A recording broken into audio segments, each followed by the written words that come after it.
Matthew Henry's Commentary on the Whole Bible. 1 Chronicles 14. In this chapter we have 1. David's kingdom established, verses 1 and 2. 2. His family built up, verses 3 to 7. 3.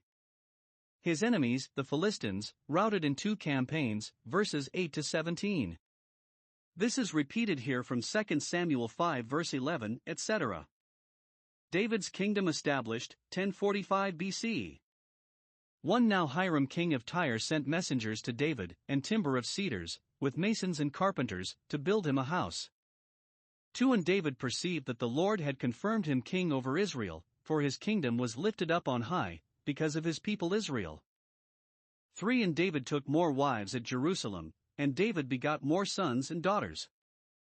For now these are the names of his children which he had in Jerusalem: Shammua, and Shobab, Nathan, and Solomon, 5, and Ibhar, and Elishua, and Elpelet, 6, and Noga, and Nepheg, and Japhia, 7, and Elishama, and Beliada, and Eliphalet. We may observe here, 1. There is no man that has such a sufficiency in himself, but he has need of his neighbors, and has reason to be thankful for their help. David had a very large kingdom, Hiram a very little one, yet David could not build himself a house to his mind unless Hiram furnished him with both workmen and materials. Verse 1. This is a reason why we should despise none, but as we have opportunity, be obliging to all. 2. It is a great satisfaction to a wise man to be settled, and to a good man to see the special providences of God in his settlement. The people had made David king, but he could not be easy, nor think himself happy, till he perceived that the Lord had confirmed him king over Israel. Verse 2. Who shall unfix me if God hath fixed me? 3. We must look upon all our advancements as designed for our usefulness. David's kingdom was lifted up on high, not for his own sake, that he might look great, but because of his people Israel, that he might be a guide and protector to them. We are blessed in order that we may be blessings. See Genesis 12 verse 2. We are not born, nor do we live, for ourselves. 4. It is difficult to thrive without growing secure and indulgent to the flesh. It was David's infirmity that when he settled in his kingdom he took more wives. Verse 3, yet the numerous issue he had added to his honor and strength. Lo, children are a heritage of the Lord.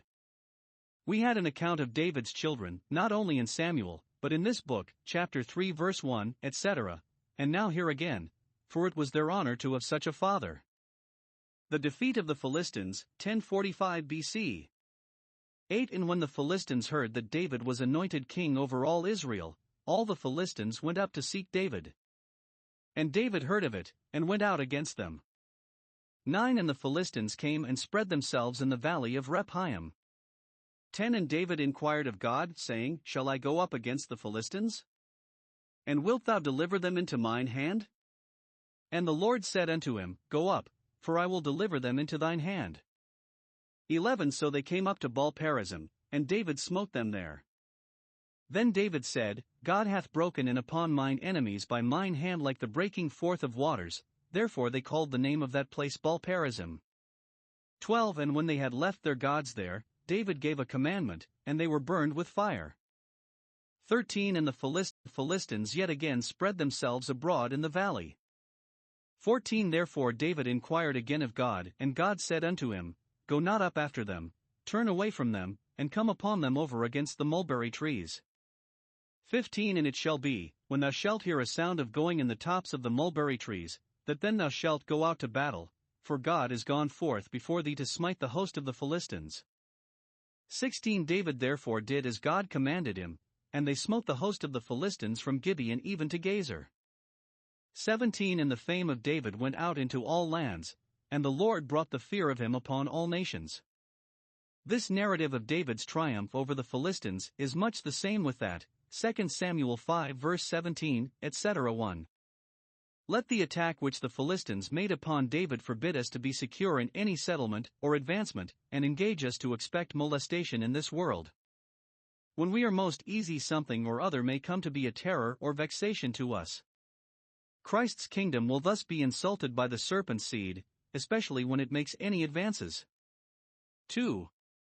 Let David's inquiry of God, once and again, upon occasion of the Philistines invading him, direct us in all our ways to acknowledge God in distress, to fly to him, when we are wrong to appeal to him, and, when we know not what to do, to ask counsel at his oracles, to put ourselves under his direction, and to beg of him to show us the right way. 3.